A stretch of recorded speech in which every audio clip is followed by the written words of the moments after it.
So this was a video that I wasn't expecting to make, and I like to be pretty transparent about my reptile keeping. So I'm gonna show video footage from, what was that, the 17th. That snake was eating perfectly fine. There was nothing to suggest there was any issues with it. And then fast forward a week later. Um, so that snake lives in setup with another corn snake. But when it comes to feeding time, I separate the two out into those tubs that you see, just so that way they don't interfere with each other while they're eating. And then once they're done eating, I usually just let them stay in there overnight, and then the next day they get put back in their main setup together. And I have no problems with that. They have no problems with that. So on this day, I had errands to run, so I got the two snakes out, put them in their tubs, so that way by the time I got back with the snake food, they would be settled in and, ready to eat. That was probably around noon. I handled that snake. Nothing about that snake's behavior suggested anything wrong with it at all. That one is the more spunkier one of the three corns that I have, and that's how it acted. Left, did some stuff, got the rodents, came back. By the time the rodents thawed and I was ready to feed them to them, it was probably around 9 o'clock, and I fed the other snakes. I was feeding the other snakes. That snake just happened to be the last one. I went to feed, and when I open up the drawer, I don't open up very far because, as you can kind of see from the weeks before video, that snake is always like boom. She's always kind of she's very curious as to what's going on, and she will come out of the tub.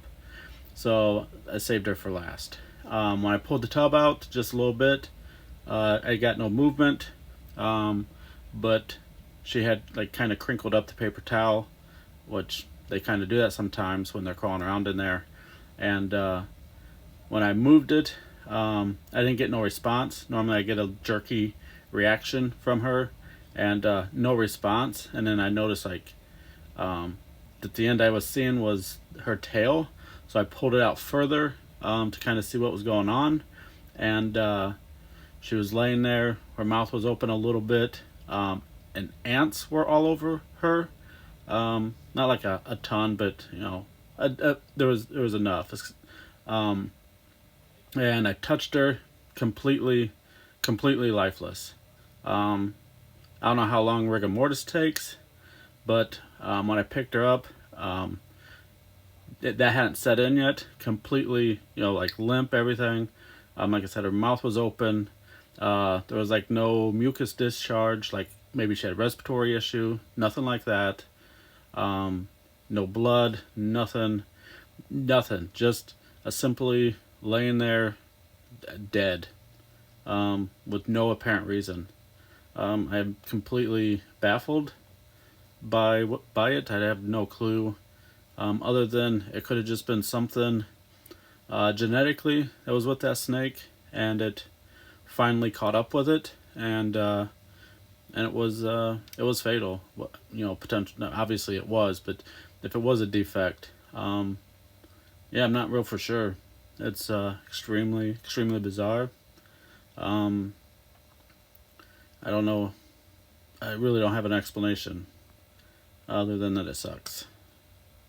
Because I've had that snake for 3-4 years, something like that. I'd have to look on the channel and see way back when I got it, but it was just a little teeny baby when I first got it.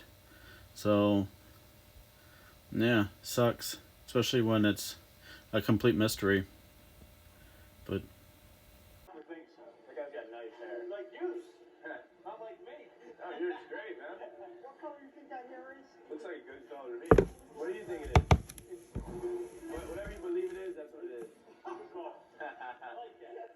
Send me the picture. I'm not going anywhere until I see it.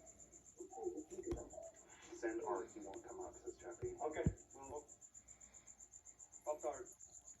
just eat Okay, your so, food. Chappie's saying that I'm gonna go on. So let's do that. Right there. Okay. The fiddle table. There. By little tables. Yeah, by those middle tables where the Those middle everybody tables? drinks. Oh, when everybody has drinks? Okay. Okay, Yeah. sounds good.